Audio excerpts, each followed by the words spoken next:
हरिओम हरिओम हरिओम। आज बहुत समय के पश्चात आपके समक्ष उपस्थित होने का सुअवसर प्राप्त हुआ है और मैं आज आपके सामने एक नया वीडियो लेकर आई हूँ जो आज के समय का एक ज्वलंत विषय है, मुद्दा है। उसके ऊपर मैं आज कुछ चर्चा करना चाहती हूँ। लेकिन चर्चा शुरू करने से पहले मेरा आप सब लोगों से ये अनुरोध है कि आप मेरे YouTube चैनल को अधिक से अधिक सब्सक्राइब, लाइक और शेयर करें। धन्यवाद। आज हम जिस विषय को लेकर आपके सामने उपस्थित हुए हैं वो विषय आजकल एक बड़ा ज्वलंत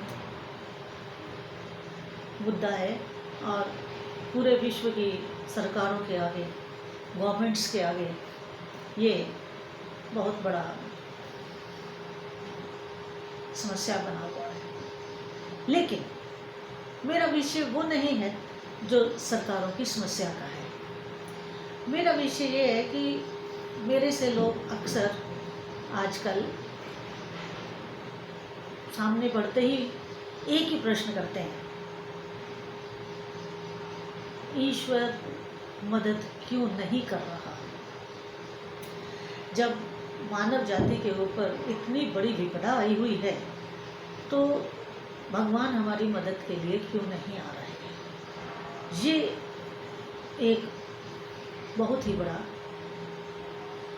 प्रश्न हमारे सामने आता है और आप यकीन करिए कि ये रोज का मसला है। रोज एक दो या इससे अधिक मिलने वालों के ऊपर हर कोई यही जानना चाहता है, यही पूछता दिखाई देता है कि ईश्वर हमारी मदद के लिए क्यों नहीं आ रहे। अब मैं सबको ये समझाते समझाते थक चुकी हूँ कि ईश्वर आपकी मदद के लिए क्यों नहीं आते। देखिए, ईश्वर ने, भगवान ने हमें ये धरती, ये पवित्र धरती रहने के लिए दी थी। उसमें निर्मल नदियों का जल, आबाद गति, निर्बाध प्रवाह और शुद्ध जल, शुद्ध वायु, हर तरह की जड़ी बूटी और ऋतुओं का परिवर्तन, सूर्य की हमें रोशनी, सूर्य का जो इतना तेज है वो हमको सीधा ना लगे, ओजोन परत। तो ये कुल मिलाकर के हम सबको ईश्वर ने इतने सुंदर पहाड़, जानवर, पशु पक्षी, जंगल, नदियाँ, पहाड़, वृक्ष, हर तरीके का वृक्ष, हर प्रकार का वृक्ष, ईश्वर ने हमें बहुत सुंदर एक रहने के लिए बगीचा दिया था और हमें उसकी रक्षा करने के लिए यहाँ भेजा था ताकि हम उस सुंदर प्रकृति का आनंद भी लें और साथ के साथ उसका रक्षण भी करें और उसको अच्छे से संरक्षित रखें। इसीलिए हमारे सनातन धर्म में नदियों की पूजा, पवित्र वृक्षों की पूजा, हिमालय की पूजा, और हमारे में कहा जाता है कि कण कण में भगवान है। तो कण कण में भगवान है, इसका अर्थ क्या हुआ? इसका अर्थ यही हुआ कि हमें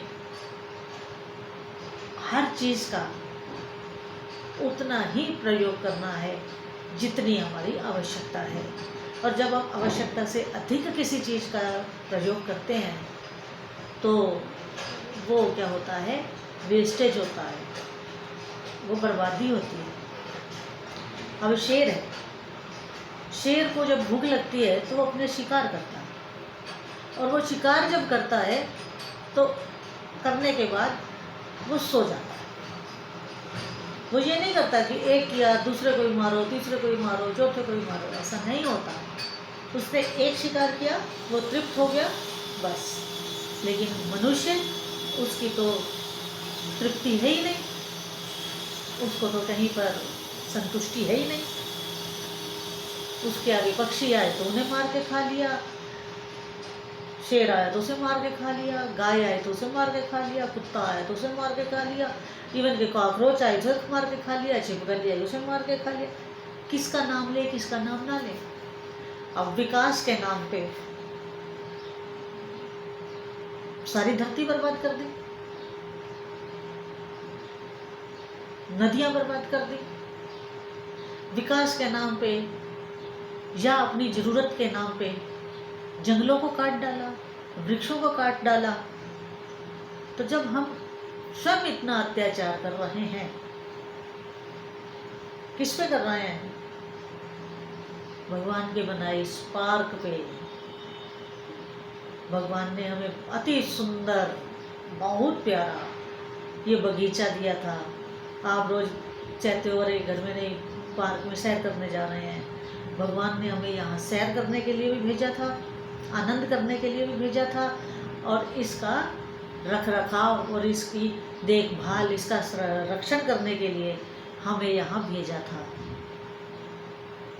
मगर हम इसके मालिक बन बैठे और इस धरती को ही बर्बाद करने पर उतारू हो गए। अब क्या हुआ? अब जब हमने अत्याचार की हदें पार की हैं तो उसका दंड भी हम ही पाएंगे, हम ही भोगेंगे। इसमें ईश्वर क्यों हमारी मदद के लिए आएंगे? जब हम गलती करते हैं, जब हम कोई गुनाह करते हैं तो उसका दंड भी हमें मिलता है और मिलना भी चाहिए। जिस चीज को हमें संभालना चाहिए था उस चीज को हमने बर्बाद करके रख दिया, और बर्बाद भी ऐसा किया कि अब हमारे संभाले नहीं संभल रही वो बर्बादी। अब हम चाह कर भी अपने को पुरानी व्यवस्था में लाने की कोशिश भी करें तो उसमें भी सैकड़ों वर्ष लगेंगे, और उन सैकड़ों वर्षों में ये जो बर्बादी हुई है इसकी पूर्ति तो नहीं होगी, और ये जो बर्बादी हुई है उसका भुगतान भी करना पड़ेगा।